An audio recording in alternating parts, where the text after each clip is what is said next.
ప్రభువును రక్షకుడైన యేసుక్రీస్తు వారి ప్రశస్తమైన నామానికి మీ అందరికీ వందనాలు, శుభాలు. అందరూ బాగున్నారమ్మా. దేవాదేవుడు మరొక నూతన దినం దయచేసిన దేవాదినకు వందనాలు చెల్లించుకుంటూ ఈ దినపు వాగ్దానం ధ్యానించుకుని ప్రార్థన చేసుకుని మన పనులు ప్రారంభించుకుందాం.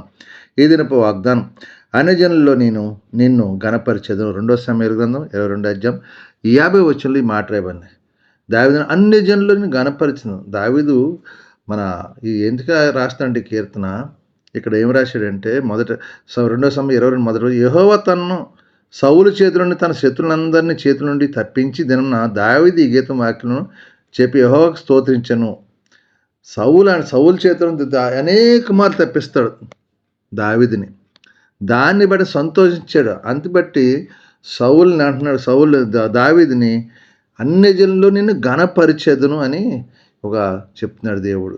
కాబట్టి దేవుడు నీవు 51 వచనంలో నీవు నియమించిన రాజును గొప్ప రక్షణ కలుగజేయువాడువు, అభిషేకించిన దావీదునకు అతని సంతానం నిత్యము కనికరించు. నిత్యము ఎవరిని ఏ బిడ్డనైతే అభిషేకిస్తాడో ఆ బిడ్డను అంటే నిత్యము కనికరిస్తాడంట, ఆ రక్షణ కలుగజేస్తాడంట.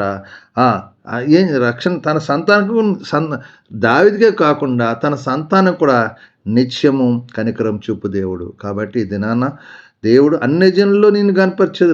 నీ పేరు తెలియని బిడ్డలేదు నిన్ను కనపరుస్తాడు దేవుడు.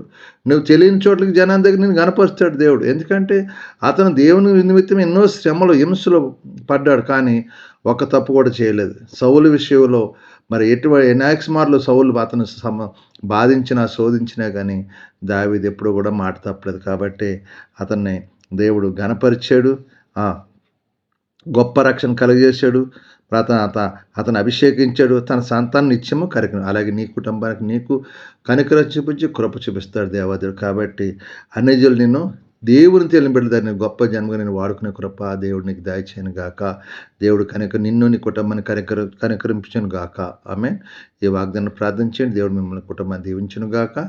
ఈ సమయంలో మీ కొరకు ప్రార్థిస్తున్నాను. మీరు కూడా నాతో ఏకీభవించిన ప్రార్థన. సర్వాధికారివి, మహాగణుడు, పరిశుద్ధుడు, కృపగల తండ్రి, నీకు వందనాలు.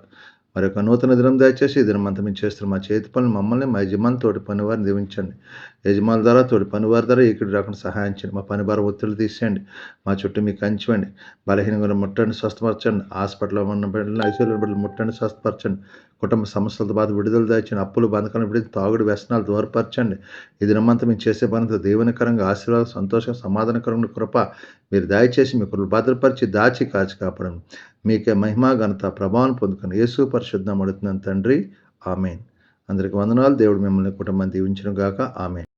ప్రభువు నామంలో ఈ వీడియో వీక్షించిన ప్రతి ఒక్కరికి జీసస్ స్వస్థత ప్రార్థనా మందిరం వారి ప్రత్యేక వందనాలు తెలియజేసుకుంటున్నాము. మరి ఇంకెన్నో సందేశాలు, వీడియోలు, సంఘ కార్యక్రమాలు మీకు అందుబాటులోకి రావడానికి పక్కనే ఉన్న సబ్స్క్రైబ్ బటన్ని ప్రెస్ చేసి బెల్ ఐకాన్ని కూడా ప్రెస్ చేయాల్సిందిగా కోరుకుంటున్నామండి.